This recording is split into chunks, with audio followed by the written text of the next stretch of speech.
Hello and welcome to what's in this week's Oban Times with me, Ellis Butcher. Me, Kathie Griffiths. Well, this week it's just the crime-fighting duo of me and Kathie, but we've both been very busy. I think Fiona got so overcome by the rugby at the weekend that she decided to have a week off because Scotland won, and why not? So on to more serious matters. Come on, Kathie, what have you been up to? Vaccines.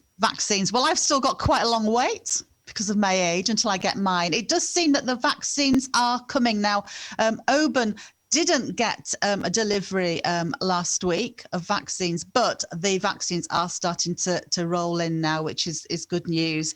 And the other good news is that uptake is really high. You know, it's almost 100% in the age groups that they're offering. And side effects are very low. So some good news there. Colonsea, in fact, has had 2 deliveries out there, and they're actually onto their over 50s because of the size of the population, I suppose. But it's good. So we really want to see these vaccines and these deliveries becoming weekly so we can all get cracking and light at the end of the tunnel. Also, another bit of medical news. If you see something buzzing in the sky between Oban and Easdale and maybe out Lochgill Pedway, and Mull, it will be a drone because they have actually started the drones carrying essential supplies from the hospitals to other sort of medical centres. So there we go. And I've also absolutely, if you hear a buzzing, it's not your ears. Look up, look skywards.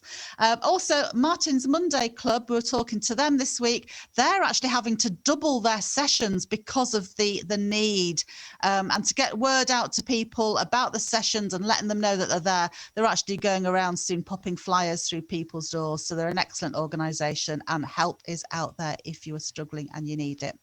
Ellis, what about you? Now, has it been cold enough for you this week, Kathie?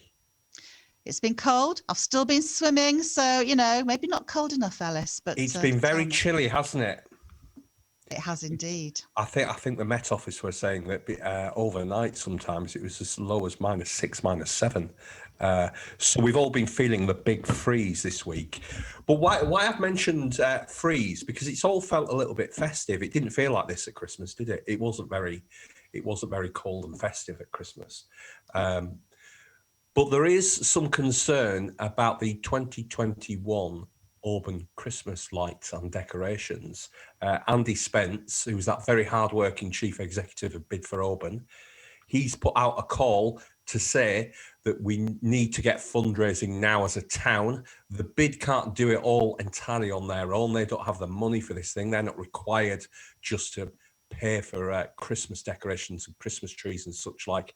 So there's some news this week in the Oban Times about if the town wants a good display in December 2021, we need to get cracking now. Believe it or not, contractors and such like, the people that actually make the decorations, they want to know sort of fairly rapidly, because obviously there are a lot of people out there and a lot of towns that want their Christmas decorations doing.